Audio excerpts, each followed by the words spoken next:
Hey y'all, welcome or welcome back to my channel. It's your girl Jackie. Over here we talk about faith, lifestyle, dentistry, and anything that's relevant. In today's video, let's get into this NHSC series. I hope you guys watched my previous video where I talked about what the program was and just like the background on it, and hopefully that encouraged you to apply or maybe got you curious enough to just learn more about the program. If so, welcome to today's video where I talk about how to apply and how to be a strong candidate. A little background about me is I applied in my senior year of college, and I applied after getting into dental school. I got my dental school acceptance letters in like January, February, and the program opens up around April, so I already knew I was going to dental school. I didn't know which dental school yet, but I knew I was going to dental school, period. So I applied in April, and I wasn't even notified on my acceptance into the program until I was already enrolled in school. Like I had the first day of classes already. I believe I got the semi-finalist decision in like, I want to say the ending of July, and then I actually got like confirmation that I was actually accepted in the program. I got that in August, and our school starts in July. Based off of the fact that I already started school, it did take a long time, and I would say that not knowing whether or not I was going to get the scholarship or not determined what school I was going to. If I knew I was going to get the scholarship, I probably would have went to a different school because I went to the cheapest school that I was accepted to. So yeah, let's get into how you can apply and how you can be the best candidate. You must be enrolled in an accredited healthcare program under the specialties and disciplines that we talked about in the previous video. I'll put them here for your reference. You must be a U.S. citizen or national. You must be committed to working in a medically underserved area after graduation. Part of the process is the application. The documents that you would need is your essays, the resume, recommendation letters, and proof of enrollment. I believe in my year we had one main essay and I believe 2 or 3 short form answers. I'm not too sure, but I know we had one main personal statement and 2 or 3 short answers with different prompts. The main thing to be a strong candidate is they want to see your passion. They want to see your commitment to actually serving for the underserved. Like if I were to break this down, like you can't be somebody who wants to be, if you're going to be a dentist, you need to be a dentist who like wants to, prevent and treat, and not necessarily veneers, not necessarily the full mouth rehabilitation, not necessarily the implants. So if you're a dentist, like you need to be the dentist that's okay with like help, like actually treating patients who really need help, and not just the cosmetic side of dentistry. The more like medically compromised, the more like restoration part of dentistry, that's the type of dentist I believe that is best for this program, not the dentists who want to focus mainly on like veneers, teeth whitening, like the cosmetic side of dentistry. And then for medicine, like you need to desire specialties that we talked about. I can't speak too much on that. So pretty much what I'm trying to say is like your heart posture when applying is the heart posture of a servant leader. The heart posture of a servant leader, and not necessarily a boss babe or a boss guy. Like don't come into this thinking you're gonna have your own practice. You can have your own practice for sure after your commitment years, but after graduation you need to be on a service mind, not I'm about to make a business and start hustling. The purpose that you're there is to serve people that need help. You need to show a genuine commitment to serving underserved population is pretty much what I'm trying to say. So how you're going to do that is you're going to highlight community service and leadership experience in your essays. So all the volunteering that you've done, all the leadership experience that you've done, anything that shows, that exemplifies a servant leader, that shows like you humbling yourself, that just shows your commitment to helping people who are in need. That is going to be super, super important to highlight in your essays.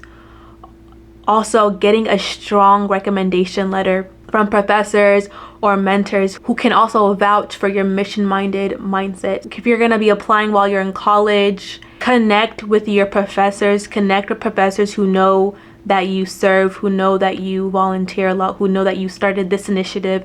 Connect with professors, teachers, like organizational leaders who can speak to that in your recommendation. Or if you're in dental school and you're applying while you're in dental school, connect with faculty, with professors who maybe you've volunteered with them or you chatted with them over an organization. Connect with them. Connect with people who are going to be able to speak and who are going to back up what you write in your personal statement. Like, okay, you're telling us that you're this when you help underserved communities, you're telling us you do all these great things, but who around you can attest to those things? Who around you can confirm and add on to the things that you already said that you do? That will give you a strong application.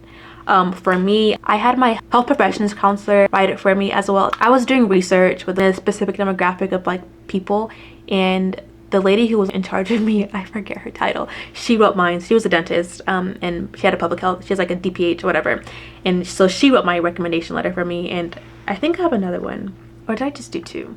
I don't know, but however many, the minimum, do the minimum plus 1. That's always my rule, the minimum plus 1, but not 2 extra.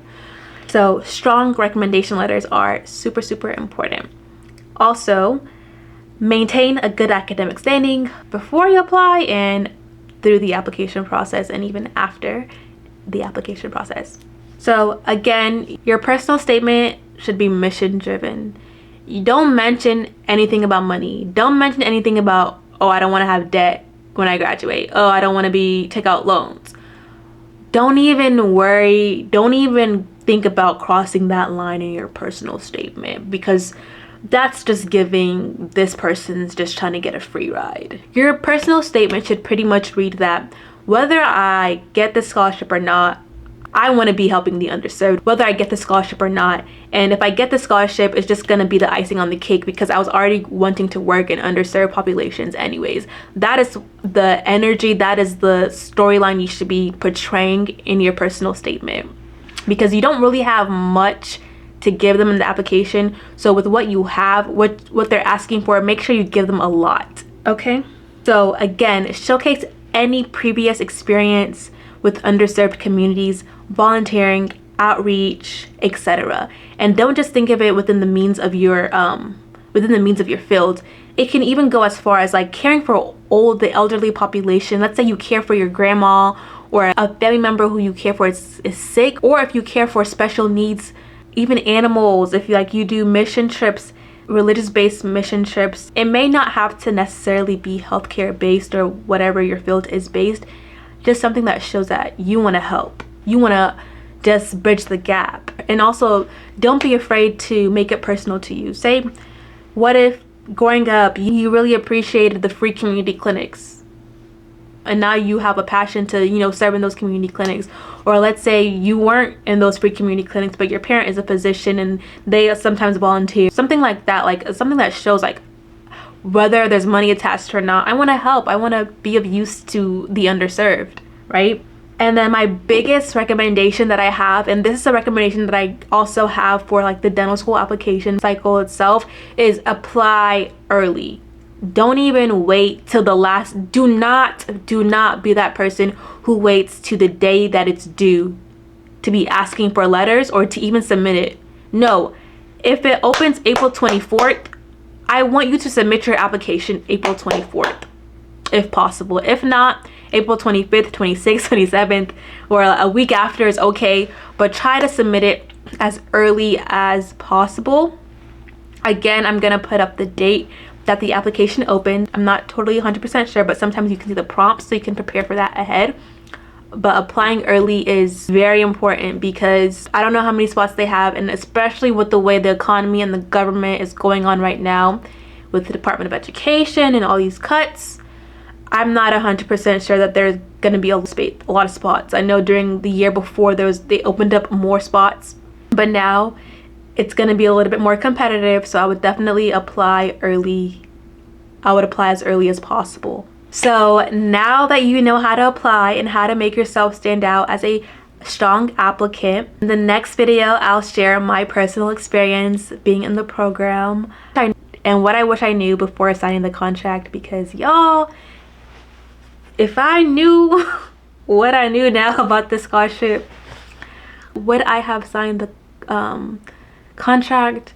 I don't know. I think I would have been a little bit more hesitant, but like, I knew in the grand scheme of things. Anyways, I don't want to spoil the next video, so just watch that. Also, another important tip I forgot: if you are a person of faith, and if you're not, that's okay. One thing that is super important is commit it in prayer. With everything, add that to your prayer list. Send that to your prayer partner and commit it in prayer when you submit it and after you submit it, because it's like a two-step process. Like, you apply, you submit your application, and then they have like the semifinalist, and like when you become a finalist or a semifinalist or whatever, you have to like confirm that if you get it, you'll do the program. They're just trying to see if you're serious about the program, and then you'll get the finalist email if you're selected. So it's not super long. They don't do, there's no interview process, there's no supplemental question. Just submit your application, make sure all your letters of recommendation are submitted, all your documents are submitted, know what school you're going to. So do all that as soon as possible when you get the chance, and then you just wait. It's definitely a waiting game. I'm not gonna lie, it was a waiting game. I even forgot I applied. It's a waiting game, but when I got it, I was happy. Anyways, again, I'll talk about my experience in the next video, but thank you guys for watching. Comment below if you have any more questions. Your thoughts. I would love to hear your thoughts. I'll see you guys in the next video. Bye.